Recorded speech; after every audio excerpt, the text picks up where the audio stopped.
კვარაცხელია მებრძოლია, რომელიც არასდროს ნებდება, რაც წერს ფრანგული მედია ქართველზე, როგორც მოგეხსენებათ, მსოფლიო საკლუბო ჩემპიონატის 1-4 ფინალში ფსი მიუნხენის ბაიერნი დაამარცხა.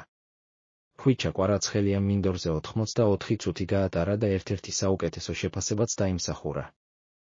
გთავაზობთ ფრანგული პრესის გამოხმაურებაზე ქართველ შემტევზე ბავარიასთან მატჩის შემდეგ. თამაშის შესანიშნავი დასაწყისი დიდი განსხვავება შექმნა, თუმცა მეორე ტაიმი უფრო ცუდი ჰქონდა. ხვალ მესამე მსოფლიო ომი რომ დაიწყოს, ფსს ისევ ექნებოდა უპირატესობა თავისი 7 ნომრის დამსახურებით. 90 ის თავის დონეზე თამაშობდა. პირველივე წუთებიდან ნახეთ, რომ კარგ ფორმაში და განსაკუთრებით მოტივირებული იყო. დუეს და ბარკოლას 2 კარგი პასი გაუკეთა, რომლებიც გოლით ვერ დასრულდა.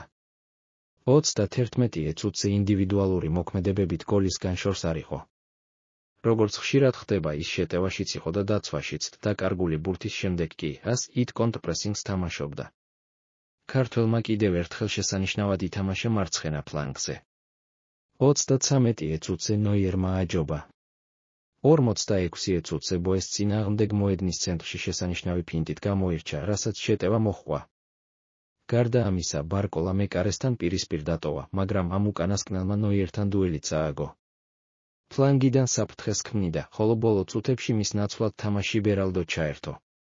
კვარაცხელია მებრძოლია, რომელიც არასდროს ნებდება, რაც წერს ფრანგული მედია ქართველზე, როგორც მოგეხსენებათ, მსოფლიო საკლუბო ჩემპიონატის 1-4 ფინალში ფსი მიუნხენის ბაიერნი დაამარცხა.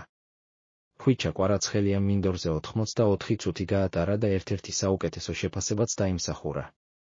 გთავაზობთ ფრანგული პრესის გამოხმაურებაზე ქართველ შემტევზე ბავარიასთან მატჩის შემდეგ. თამაშის შესანიშნავი დასაწყისი დიდი განსხვავება შექმნა, თუმცა მეორე ტაიმი უფრო ცუდი ჰქონდა.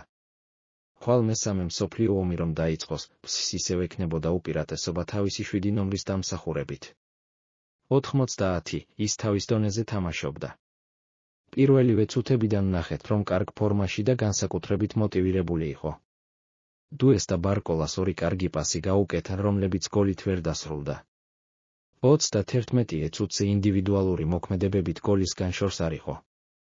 როგორც ხშირად ხდება, ის შეტევაშიც იყო და დაცვაშიც, და კარგული ბურთის შემდეგ კი კონტრპრესინგს თამაშობდა.